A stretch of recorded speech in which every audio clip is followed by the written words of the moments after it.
Sikana tela makuna njonje Dizebe kwani kusese na fulu mwele Aya Mazuzike dikampi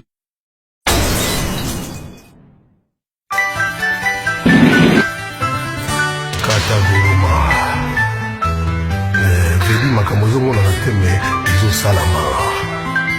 Betanga mvamane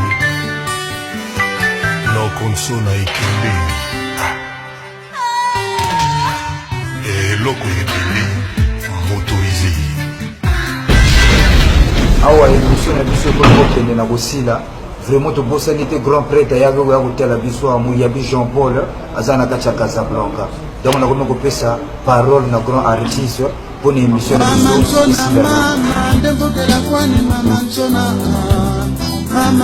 Mama tala bunchiri mama nchona bukwenda mboko watala mani mange mama bukwenda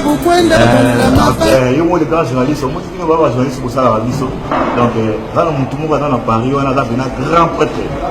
allez c'est le grand prêtre o ya Congo ya Brazzaville o ya vandisa makambo na kata Paris wana mama makoso na kata Paris o vandisa masobi mama makoso mutu mbongo ebele ba mbongo lo bangane na action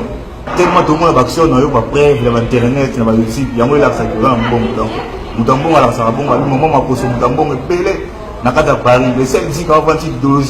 idéologie à tête ça ça tout na kata Paris mama makoso grand prêtre artiste pays à l'élu na kata diversité à l'élu artiste à l'élu mais à l'élu a reçoit la na yo na sima ya diversité na sima ya diversité ndé na rolia donc na comme na suka na saluer bato o balinga ngai la bande aux États-Unis 001 la première dame des États-Unis Katiza la Nick Tawendi bamota to skozali na zongi na kata Londres 0044 si tu peux s'attendre mais ça peut s'attendre maman Charlotte Pigeon à Londres ya Ibrahim Zambé la nyonso na Londres respect à Ibrahim les kana biso kio respect à Ibrahim na kata Londres Suzy na kata Londres bamota to famille tout bamota to donc artiste na bino na kata Mogara pour na bino masanga sino Mandela bamota to Jonathan Malé pena ngami ala bikwa Kilema Tete nono muntu mokoso mutema ya kabiki anza on pegela c'est l'homme papa na Davina pambo tato siko zali di baza di nombe makot zibu beyuku di atos